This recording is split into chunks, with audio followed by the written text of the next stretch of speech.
Welcome to Shardcast, the Brandon Sanderson podcast. We're a bunch of mega fans giving you the news, discussion, and of course, a whole lot of opinions about Brandon's works and the Cosmere.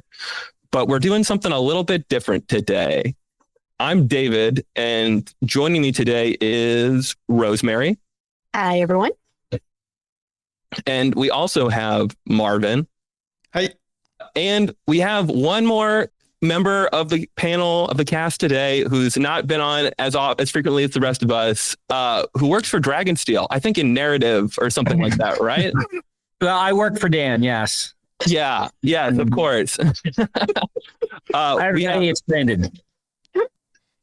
We have Brandon here today. We're very grateful to have him, and we're going to run through some of our most anticipated Wind and Truth questions, as well as some other things that we've kind of collected. It's a little bit of a catch-all, but we've got some Wind and Truth stuff to kind of start with right off the bat.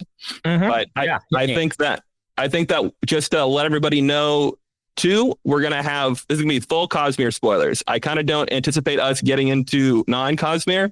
We'll call it out if we do, but you should be current up to Wind and Truth for the coming interview. We do not want to ruin your experience. So please pause now if you have not finished the book.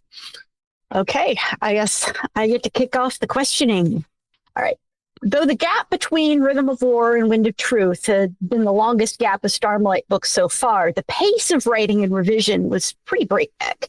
Considering that, we wanted to know some of your thoughts on what you're most proud of in the book.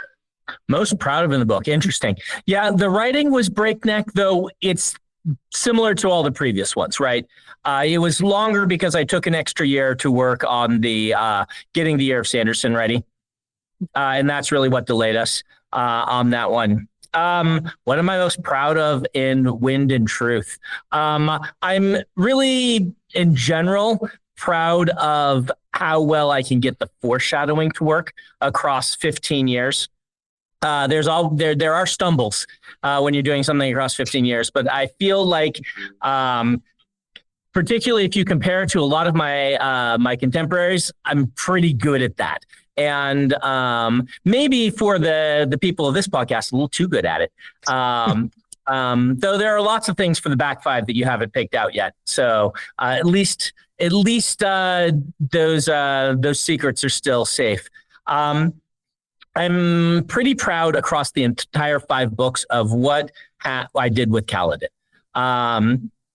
Kaladin's arc across the 5 books is when I was building it, you're never quite sure if something's going to work. And I'm like, is it right? Like, if I'm going to have Kaladin in book 4 be PTSD Kaladin and book 5 be Recovery Kaladin, is that actually giving it a work in a book, right? You only get a couple of books of Kaladin being on his A game before it crushes him. And as a writer, the way the arc looks and comes together, and having a book where he's dealing with it and recovering was really satisfying to write. You don't get to do that as a writer very often. You usually have to have someone go through an arc in a book and then kind of come to a catharsis by the end of the book, and that's their arc. What you don't get to do is spend 15 years, cracking a person and then having them figure out how to put themselves back together. And it's something I've never really done before. I got to do it a little bit in the Wheel of Time with Rand. And so I'm really satisfied with that. What else am I very proud of specifically with this book? I mean, I could go on for a while. It is one of my babies. I do like how the pacing doesn't feel like pacing of any other book I've done. And I know that's controversial to some in the community. They don't love the pacing. Again, kind of as an artist, I'm like, I've done all these other types. Can I do something like this? And I feel really pleased and proud of how that all came together. And the themes. I'm very proud of how the themes for the Stormlight Archive developed. Excuse me. Over the 15 years and finally kind of came together and came to a head. It's yeah, it was quite a book to write from kind of an artistic standpoint. Okay. And as a follow-up, and obviously you can't revise forever, especially if you want to finish the Cosmere. But is there any specific thing in that book that you would change if you had had a little more time? The problem is that time wouldn't really do it, right? Like part of the thing that gets me to revision for me works best when I have feedback. And I'm like, oh, and that feedback can send me. There are a few things I would revise if I could magically have. Like, for instance, I think that the Blackthorn Reborn would be better as something that appears in book 6 as a mystery with the same foreshadowing for what happened here, where you pick up book 6 and you're like, wait, Dalinar died. What is this Blackthorn thing? Right? That would have worked better if I had sliced out that little scene with Taravangian. That's probably the main one that I would revise if I had the chance. That was a pretty late edition. And so maybe if there had been like another 6 months to do another round of beta reads, somebody would have said something that sparked that for me. Though I'm not sure. I would have revised that. Knowing the feedback, I probably would have taken another pass at some of the modern language. I know that's bothering people. Just some of the things like dating instead. I didn't think it was any when I wrote it, and getting the initial feedback any more so than normal for me, but I bet unconsciously my language has been drifting more modern because of writing Skyward and some of the future Cosmere stuff like Sunlit Man, and because that I've been drifting more modern kind of unconsciously. And so knowing that that's a stumbling block for some readers, I definitely would have looked at that and be like, all right, where am I going too modern in some of the language? So I would revise that.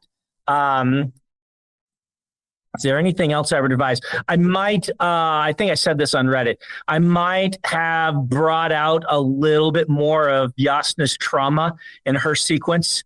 I just don't want to get into that too much because I need it for the back 5. And once again, if I do too much early on, then it ruins story arcs for later on. Because and so I've been, you can tell, very delicate with talking about Jasnah's trauma and who she is and her flashback sequence and things like that. Because if I talk too much about it, then we have a Venli problem where we get to the book where the flashback sequence and you already know all the stuff. And so the flashbacks just aren't as interesting because they don't have the kind of mystery reveal along with the kind of character arc stuff, and they just don't hit as powerfully. So but I might have brought out the trauma a little bit more because that really helps explain what's going on with Jasnah. So, yeah, there's 3 for you. There are always these subtle things, these subtle tweaks, right? That after the fact, like with Words of Radiance, when I'm like, oh, I bet it would work better if I did it this way, and things like that. But art is never finished; it's only abandoned. All right. The famous quote goes,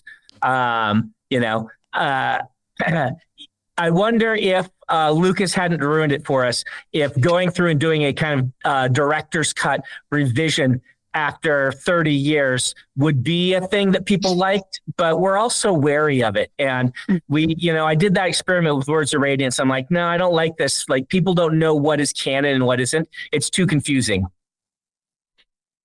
Mm-hmm. Yeah, I can see that. Actually, going off you mentioning the Blackthorn, how are you thinking about like balancing this idea of like the Blackthorn continuing to exist or like existing again with the risk of undercutting the meaning or significance of death in the Cosmere? Like, right, we should think of Dalinar as being dead now, right? It's not Dalinar. Blackthorn is not Dalinar, and it'll be very quickly obvious what I'm planning to do with him. If I were you, and again, I don't want to get too many spoilers. This is about a book. If I were you, I wouldn't worry too much about the Blackthorn's place in the story. The Blackthorn has some very specific things I'm planning to have done. And I think when it's all said and done, you will not have had to worry about that. Blackthorn's not Dalinar. any more than two twins are the same person. Mm-hmm.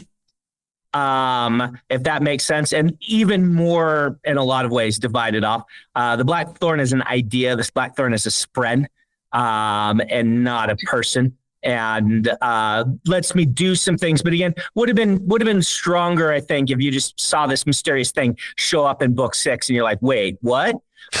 Because then you would see the implications and what I do with it at the same time. So yeah. Oh well. Okay. Yeah. No, that's totally fair. That's totally fair. Yeah, don't trust the Blackthorns. We don't say to the fans. Kind of keeping like in a similar theme with, branching paths and decision making.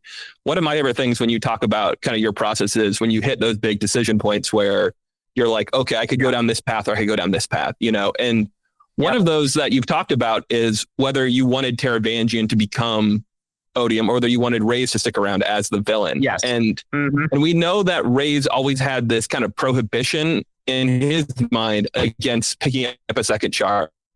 Yep. Because he did not want to risk kind of adulterating himself. He wanted to be just of Odium. And we see now that kind of the way that this book resolved sort of required Retribution to form. If Rayse had remained Odium, would Retribution have been the direction you've gone, or would he have done something else? He would have done something else. Okay. Can you elaborate at all? Or let's theorize on that. What would have happened? Let's just say Rayse remaining Odium was always, how should I say? It wasn't always. It very quickly became the underdog of what I would do as I wrote Taravangian more and more. Be aware that Taravangian in Way of King's Prime, the character in that role, didn't work as well as new Taravangian. I felt like the old Taravangian was too gimmick. I can't remember what I called him. Was too gimmick, too little actual character. And the option to keep Braize around was really there in case Taravangian didn't develop the way I wanted him to. But he did. The other thing that I was checking for was a mood check of, has Odium lost his bite now that he tried to convert Dalinar and he tried to convert Kaladin? And the answer that I came up with was yes. Dalinar effectively defeated Rayse in Oathbringer, and then in Rhythm of War, Kaladin put the nail in that coffin. And his ideology, his way of being, had been summarily rejected by the heroes to the point that he was just not a threat. And someone who wasn't willing to take the other shards could not be a threat on the level that I needed him to be. And so that option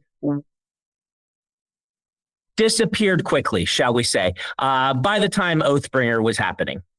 Mm-hmm. But it was an option. It was an option as I was writing Rhythm of War that I could have gone with. Mm-hmm. Okay, that's interesting. Maybe there would have been some more splintering going on. Who can say what would go on? What would be happening there?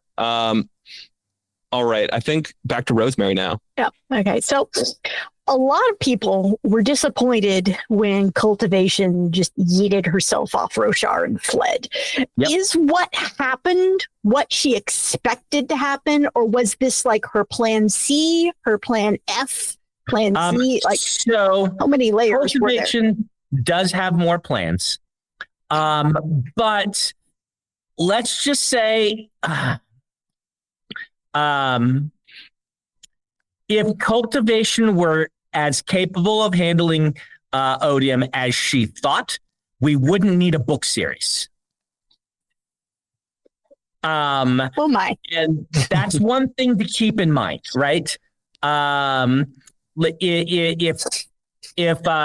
Honor and Cultivation can handle Rayse, could handle Odium, really the power behind Rayse, Stormlight Archive wouldn't need to be written. And so I wouldn't count Cultivation out entirely, but I would say that Cultivation is part of the problem, not the solution. And that's how you should be looking at Cultivation. I mean, there's some good reasons that that some members of the Heralds did not get along with her.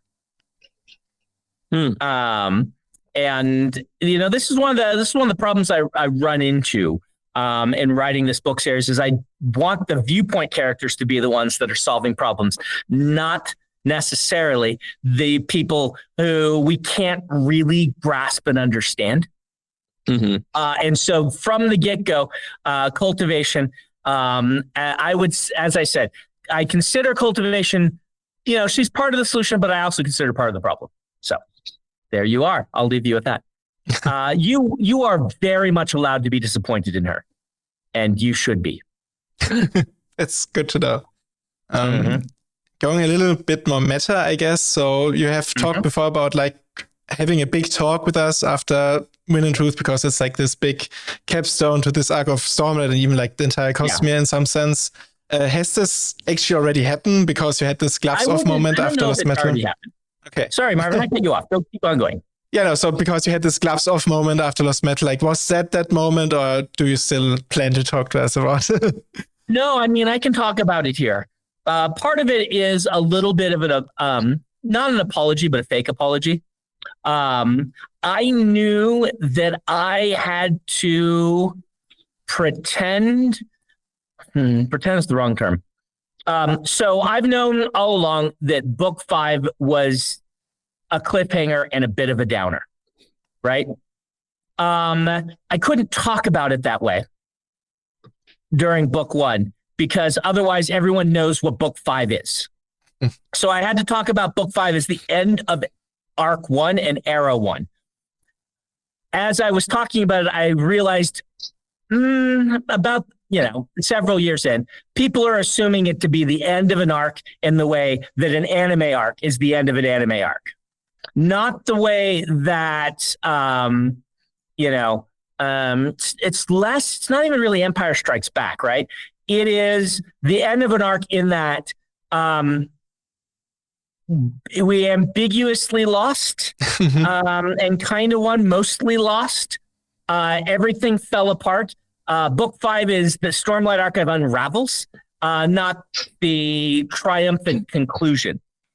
You can see the problem that I have, knowing that, my model for book 5 was Final Fantasy VI, the midpoint where the world ends.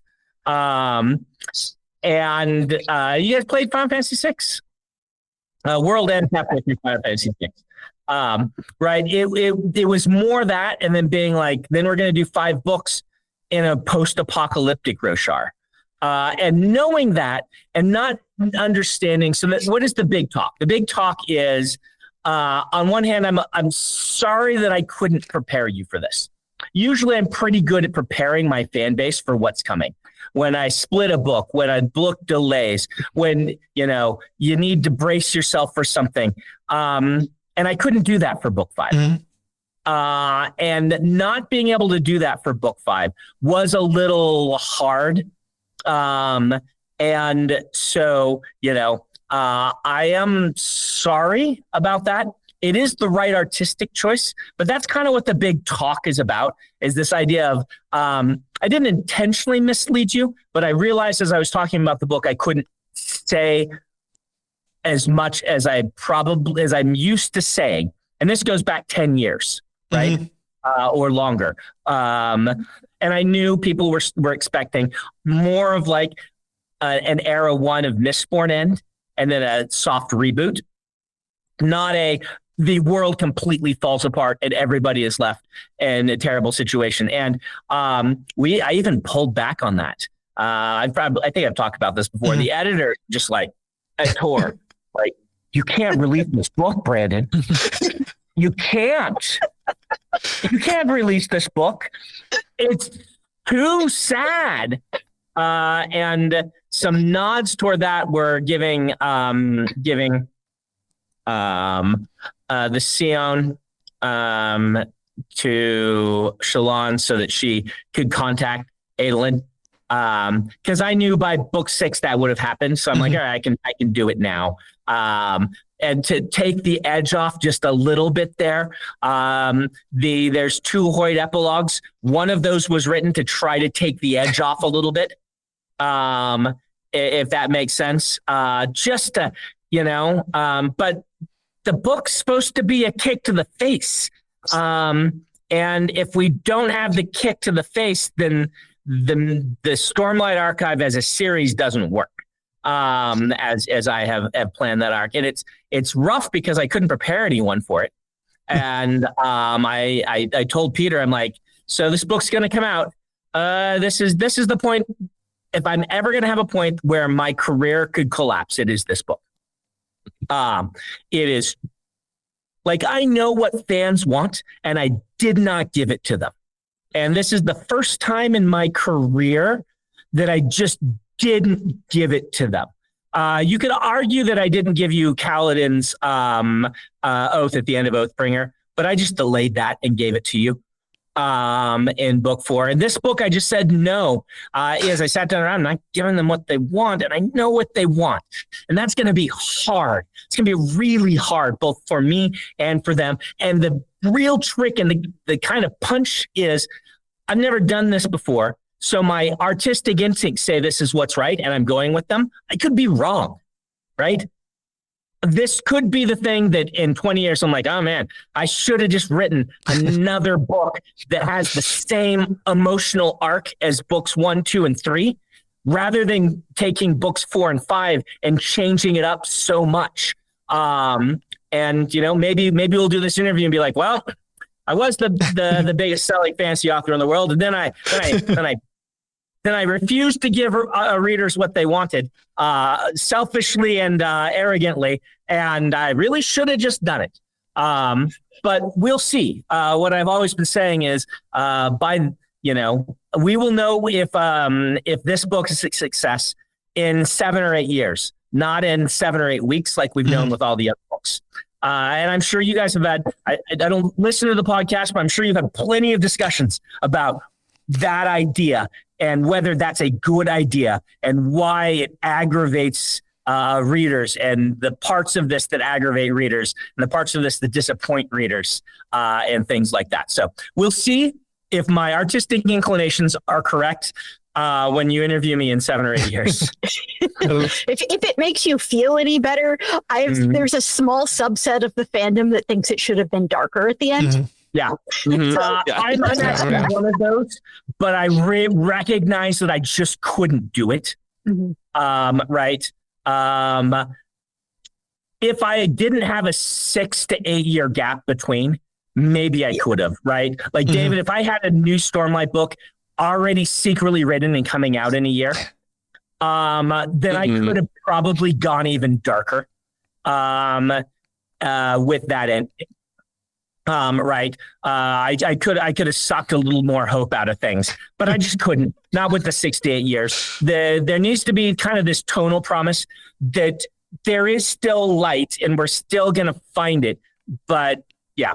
But that's at least what my gut said. So I do know that there's a subset of that, and it's not necessarily even the darkness that I think is going to be controversial. I think fans do like books to go dark now and then. It's the reading a Sanderson book and not actually knowing where the pacing is going, where the plot lines are going, what you're supposed to expect. When you read one of my books, if you are a close reader, which I assume most of your audience is, I put in all of this kind of tonal foreshadowing that tells you what kind of ending you're supposed to expect. And you can feel this book start to swell and hit there in the Sanderlange. And you're like, I've been reading all this time expecting this thing and Sanderson's going to deliver, and I do. And sometimes what I deliver is different, but I always foreshadow that, whether it's going to be some bittersweet, whether it's going to be triumphant, whether it's going to have a lot of world building, or if it's just going to be action. These are all things that I'm foreshadowing and building to that Sanderlange. And this book, like I would, again, I don't know. I don't know what people are actually saying, but my assumption is that the response is to be like, no, it's not the darkness. The publishers are just wrong. The publishers are scared because dark is not marketable. And they're wrong. Dark is very marketable. Right. They look at things in the wrong lens. The thing is not knowing where it's going.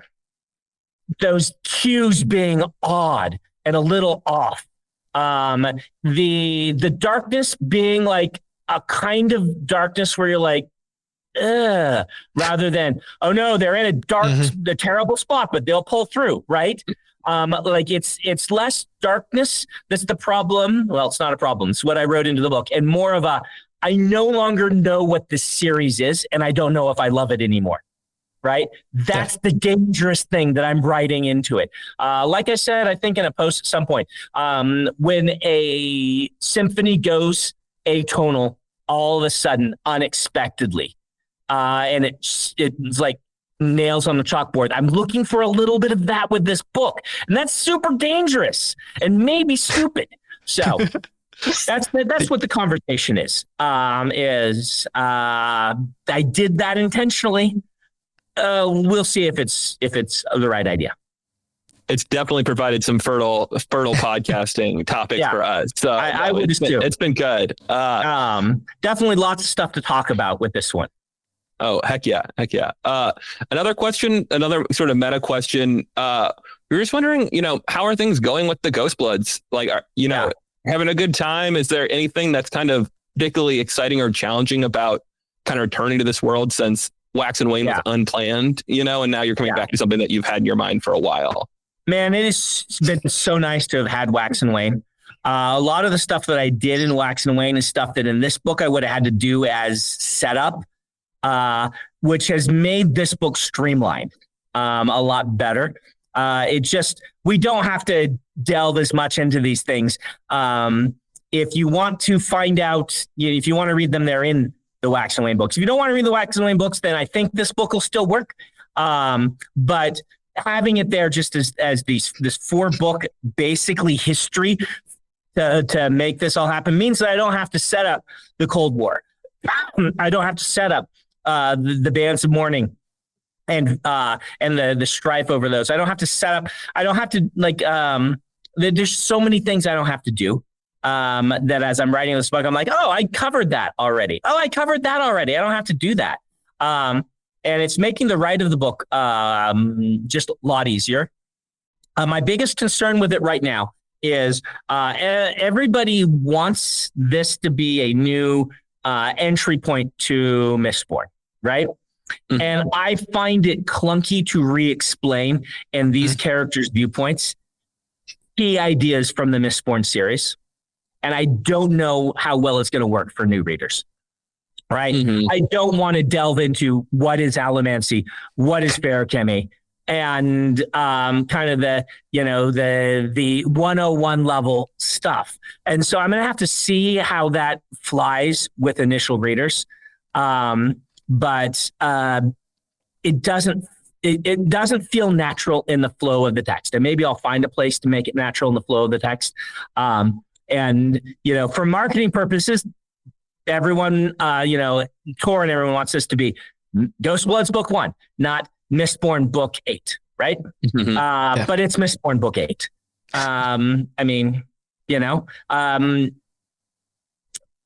I've been writing in this world for a long time. I'm very comfortable with things. And, it's more fun for me to have, for instance, a Lurcher character doing cool things with their powers than it is for me to re-explain how allomancy works.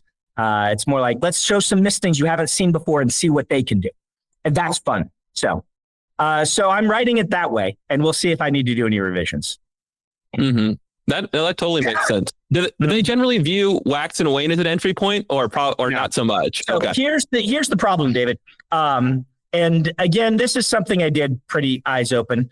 Tom Doherty came to me, as the CEO of Tor, founder CEO of Tor, came to me after I killed Vin and Elod, and he said, "Brandon, you can't do this." Before the book came out, if you do this, then there is no series. I'm like, yeah, I'm going to jump forward 300 years and I'm going to write something else. He's like, no one will read that. And I'm like, yeah, but it's the story I'm telling, and to an extent he is right? Like Mistborn ends, and lost half the readership for Wax and Wane, I guess.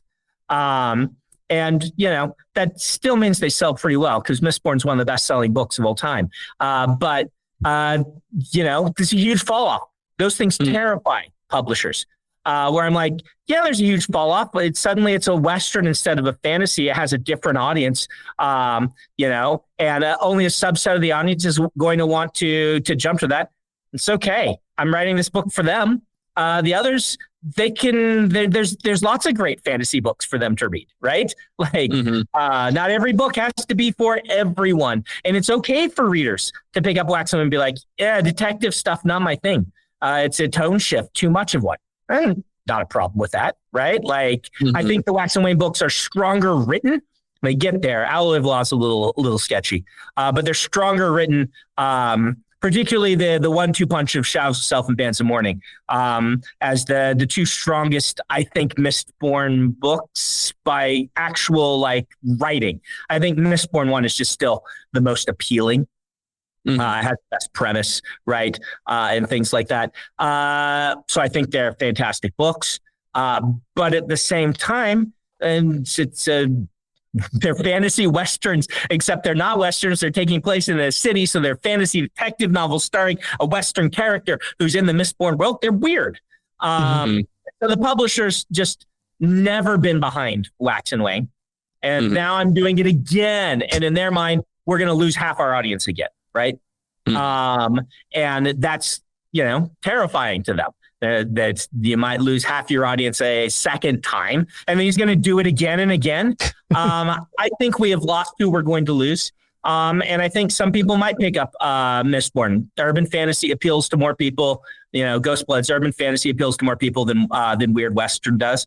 But this is the piece of art, right? This is what I'm writing. This is the fun. Mistborn will stand a test of time better because I'm doing these weird things. Same thing kind of with Wind and Truth, right? Like doing weird stuff can be disastrous, but when it works, you end up with things that stand the test of time. And a lot of the weird things like this, the initial reception is people are really uncertain, and they're right to be really uncertain. But then it works over time. That's why I say 7 or 8 years will tell. We'll tell if that's the case, and we'll see with I think Wax and Wayne and Ghostbloods is kind of the same thing. Over a long period of time, does the fact that I have these powerful artistic inclinations to do something different, is it going to make it stand out, or is it just going to be weird? Ghostbloods, I guess circling back, this is going really well. Just a blast to write in the Mistborn world. It's my favorite, just kind of setting to write in because it is fun to just the way that the 32 powers kind of crunch together in different ways is really engaging and interesting, and you can do quirky things with them. So, well, that makes me really excited to see what you've got planned. It's always fun to see what comes up with Twinborn or the power combinations. Yep. We're going to move on to some of our more, these won't be quite as in-depth questions, but it'll be a little more scattershot. But I think still a little Stormlight dominant, I would say. Potentially digging into RAFO bait too. Everyone loves that. Yeah. All right. So Wind and Truth ends with the postlude to the Stormlight Archive. Yes. What prelude does Stormlight 6 begin with? So Prelude is Stormlight 6. I'm calling it the Voidlight Archive, but I know it's not. It's technically like Warlight or something like that. But in my head all along, it's been the Stormlight Archive and the Voidlight Archive. That's not a title that will be on Book 6. Book 6 will not be Book 1 of the Voidlight Archive. But internally, I've always viewed them as the Stormlight Archive and the Voidlight Archive. Interesting. Yeah, Peter hates this. Peter's like, this is just confusing, Brandon. Why? What are you doing? But I'm like, I got a prelude to Storm. I'm like, I got a postlude, and then we'll have a prelude to the Voidlight Archive and a postlude to the Voidlight Archive. And it works. And he's like, but it'll be Book 6 of the Stormlight Archive. Like, yeah, that's the series name. So we'll see if they let me get away with it. Meaning kind of the editors, beta readers, when they see that, they're just like, this is too weird, Brandon. But that's what I named the 2 5-book arcs in my head. Because we don't have Stormlight anymore. So yeah, that's a fair point. Yeah. It is technically. All right. This comes from the staff of the Coppermind, because there's been some discussion about this already. So in the spiritual realm visions, we meet a man by the name of Elodi. Is this the modern day Elodi, like as he was in his pre-fused form, or is this somebody else? RAFO. Of course. Yeah. Okay. Fair enough. Hi, future Argent here. You may have noticed I'm not in the interview, but I decided to join in anyway. The word of Brandon you just heard about El and Elodi has already been superseded. Independently of this interview, I had reached out to Karen Ostrom, the wiki timeline lady of Dragonsteel, and had asked the same question, because I don't think we would get to it in the interview because it was this specific and targeted. And she did in fact confirm that El and Elodi are different people. So there you have it.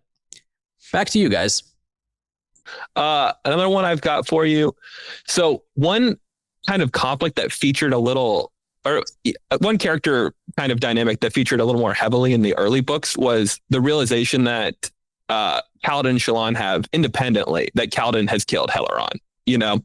That's, kind of a very big deal, but it's not something that the characters have ever really gotten around to discussing, at least on screen. And so is there a reason that you feel like they weren't ready to get to that? And is it something you kind of foresee that they'll ever get to, or is that not kind of an angle you're interested in exploring? I still have on my list of things that we could get to, but this is character stuff.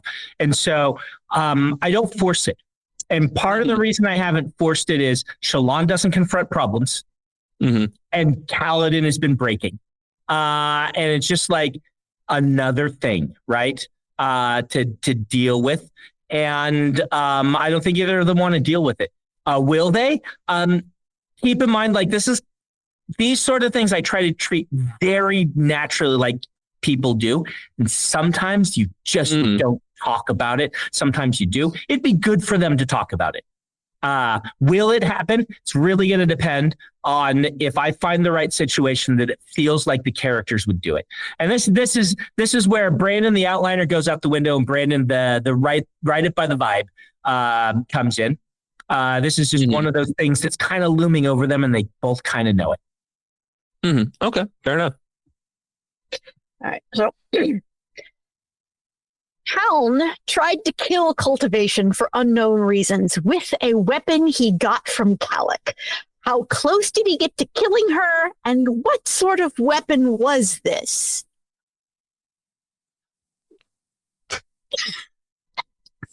You think I'm going to answer that? We're obviously fishing for whether or not Taln got his hands on a Dawnshard. Wait for Taln's flashbacks. Maybe I'll answer then. Maybe I won't. We are hoping you will. RAFO. I'm glad you asked it. RAFO. Moving on. So Hoid claims that that Retribution's ascension was pretty unlikely to happen, and basically didn't see it happening.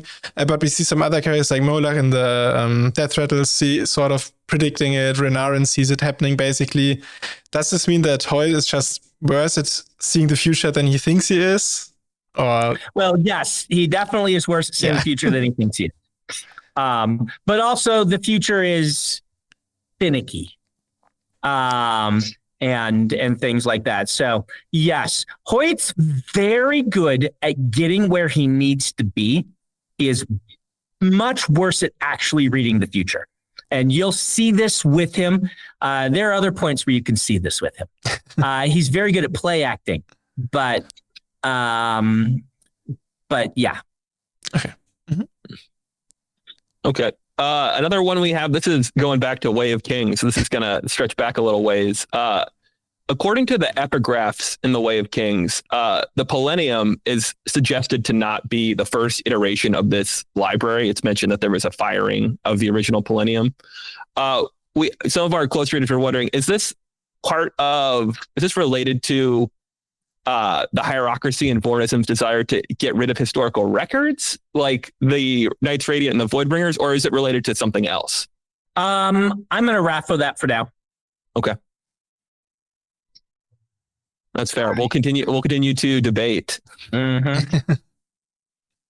So, in one of Szeth's flashbacks, he's seen praying to a stone, which gives him the impression it's foreign to Roshar. And I'm going to read a couple of descriptions.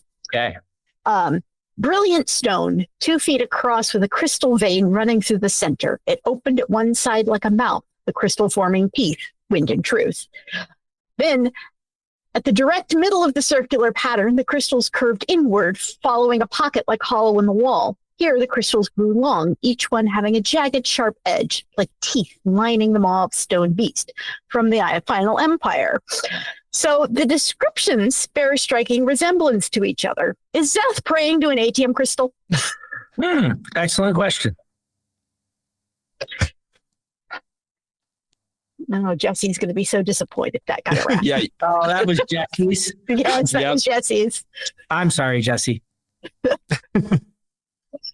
So in the same sort of vein with talking about atium, did any god metals exist prior to the Shattering, like either associated with Adonalsium or one that would become associated with the shard or something else like that? Yeah, I'm going to raffle this one now, Marvin, but I can talk about why on this case.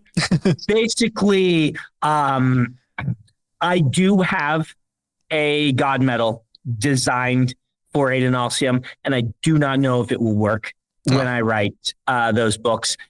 This is one of those things that I'm like, I don't know if I want to go right. Like, and so we will see if I do or don't, right? Mm-hmm. Like a lot of that stuff from Yolen's a little up in the air till I write Dragonsteel Prime, because there's been so many iterations, right? Like, or not Dragon. So when I write actual Dragonsteel, like in Dragonsteel Prime, we've had the weapons designed, and at various points, even in Dragonsteel Prime's chronology, I had either Father God dead or not dead yet, and that the weapons have been locked away. You're right. And so, but then there's children gods in Dragonsteel Prime that I, abandoned. And so I'm staying away from that one. If it's relevant, it'll be relevant in Dragonsteel. Okay. Mm-hmm. And very quickly on. Yeah. Right now there is, but it's very loosely tacked to the board. I mean, we kind of want to figure out what the fourth moon might be made of. So like maybe, but okay, that's it. Could indicate at least already. Mm-hmm. Okay, we'll see. We'll see if we can round off like a god metal RAFO trio here or not. So I'll rephrase this a little bit to maybe try to get it at something that you can answer. Okay. Braize's core has an interesting metal as well. It does. Would you consider this metal to be a god metal or no? So I would not consider it to be a god metal. Okay. Okay. And that would have been something that would have been set up when Adonalsium created the system. This was not placed there by any of the shards. Okay. Of Adonalsium. So would I call it a god metal? This is where we get into it, right? Like, what do we consider a god metal? And things like this. It is not a god metal of one of the 16 shards. There you go. That's an excellent. That is excellent. I would not consider it a god metal of one of the 16 charts. It was not placed there by one of the 16 charts. We love to do what is here. So if you want to answer what is a god metal, we'd be happy to run through it. It depends. Like right now, what is a god metal? Right now, I call the god metals the essences of the 16. Mm-hmm. Right. But god metal is a term that like kind of developed naturally in the community, right? It's not really like a thing that the early in-world characters could even really define.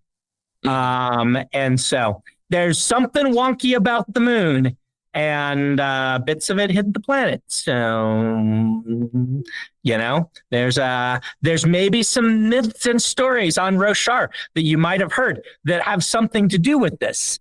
And some of those all of those stories mean something. So there you are.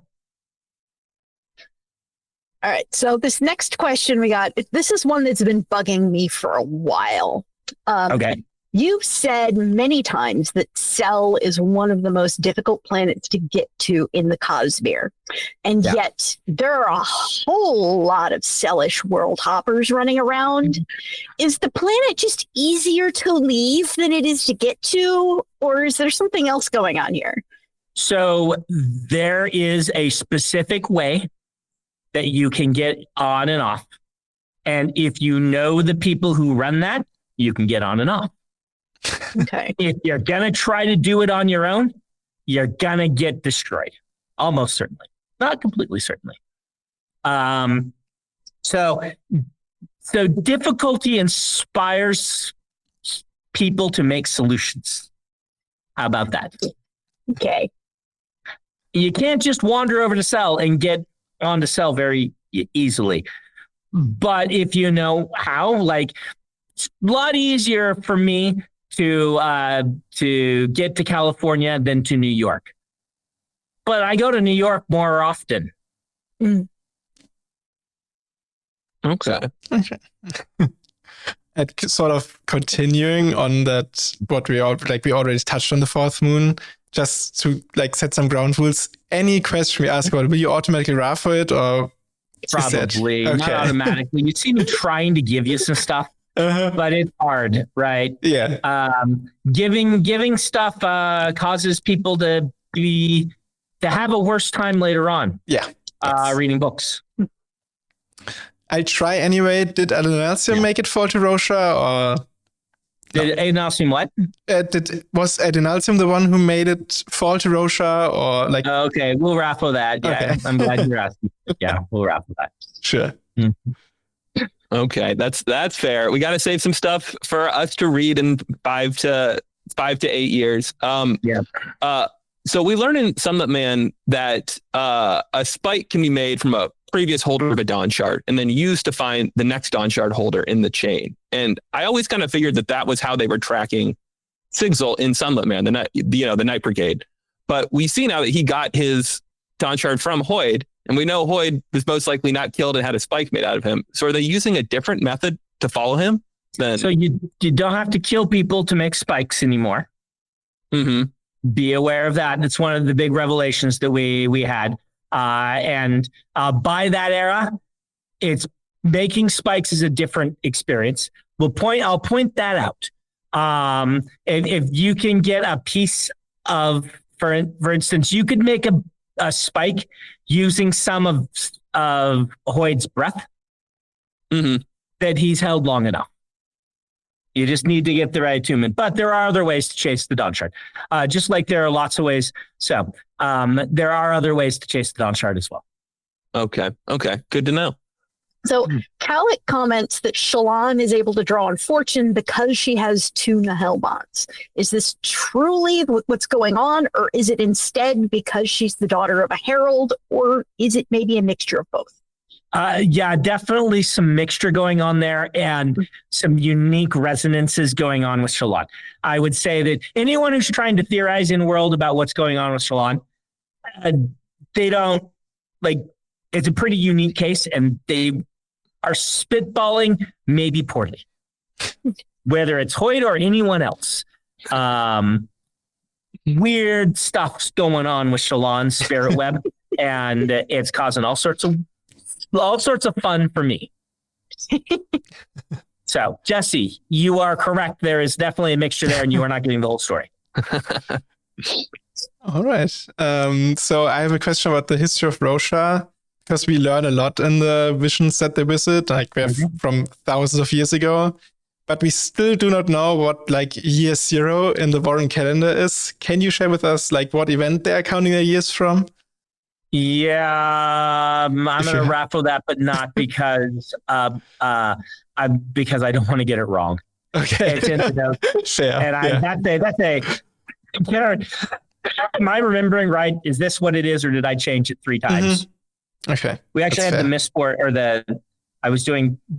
so my company had the 20th anniversary of Elantris party today, and part of trivia, which I didn't participate in because it would have been unfair. But there's at least one question where I answered wrong. I didn't participate like on one of the teams, but I was answering myself because I had changed it. I'm like, oh right, I changed his name. Serene's cousin was Mabon in my head, but I changed it to something like Aiden. I changed it to an actual Aeon focus name, but his name is Mabon in my head, and it has been. And I'm like, oh, like I remember that I changed Kaladin's name because I've used him a bunch since, but I didn't remember I changed his name. So changed things, and my mind still is on the way it was for 5 drafts, not the way it was for 1 draft. I get myself into trouble sometimes. I've mostly stopped saying Silver Eye, but. Have you caught yourself writing Silver Eye in Ghostbloods yet? Or no, that one I've basically I've fixed, but I caught a new one today. Mabon is no longer Mabon, and he hasn't been for 20 years. But in my head, he's Mabon, and I'm like, I'm going to write Mabon's book someday, and he's not even named that. So cool. Okay. And so one of my favorite moments in Stormlight 5 was the interlude with Kuzakesh, where we see the Iriali leave, which was a really kind of cool way to tie back to Way of Kings, I thought. But one of the things that we were curious about with Kuzakesh, it seems like he's serving as a guide to wherever they're going next, maybe Lumar, maybe somewhere else. And is he the guide for just this leg of their journey, or was he with them when they came to Rashar and he is kind of leading them on? So he is the guide for this leg of their journey, but he is not actually a spread. Not actually a spread. Okay. I guess Axes gets them wrong sometimes. Okay. What's that? I said, I guess Axes gets some things wrong sometimes. Axes, yep. Axes would have to categorize him correctly as a spread adjacent entity, which is how he's categorized Sions when he's met them. All right. So is the dragon Hoid dated and the vessel Hoid dated the same person? Yes. So is it Valor? It's Valor. But that's a spoiler. I give you guys spoilers. So there's your big spoiler. Yes. That was That was one of those things where like we're pretty sure, but yeah, it's the same. So yeah. So All right. So I've got another question right here. It's a little more of a general one. I'm sure it's an odd feeling to have an audience of this size. How do you react when people tell you things like, oh, I named a pet after one of your characters, or couples say we met because of your books? Because we've got, this question was submitted by 2 of our mods who ended up getting together through the fandom, Aeon Een and Luther and Telescope, whose name you might recognize. Hey! So yeah, that's pretty awesome, right? Like I, in a way, got married because of my books also. Because Isaac took my class and introduced me to Emily. And so if I weren't a writer, I wouldn't have met Emily. I like making connections, if you can believe it. That is one of the coolest things. It is a little weird to meet the kids. Like my niece who lives next door to us, she's 6, she's going to kindergarten. She came home and she was talking about her friend Kaladin in her class. Like she just knows a Kaladin that a baby toddler, preschool, kindergartner Kaladin that I've never met. And just like they're out there in the world. Kaladin is the weird one. Weird that it's become a real name. Like if you look at the only one that ranks on the name registry as being, a common name and things like that. So that's a little odd. When they start like going to high school and I meet Kaladin, the high school student, that's going to be extra weird. Then they'll start to feel my age even more at that point. Yeah, you're gonna have Kaladin going, you really put me through it at Oathbringer. I don't know. Awesome. So sort of closing us out here on the questions. First of all, we're very grateful for being able to ask all these questions and you not giving us answers, not just even if there were some RAFOs, we are very grateful even to have those. And we know there are a lot of like other people in the community, of course, having burning post Wind and Truth questions. Are streams, or like specifically spoiler streams, still in the cards, or is this like something that's they're just still in the cards? It's just it's been a busy patch. When I have my class, it's hard to find the time, and then holidays and things like that. I think we'll probably still do one. Maybe like we've traditionally done one in June or July. So they are one of the hardest things I do.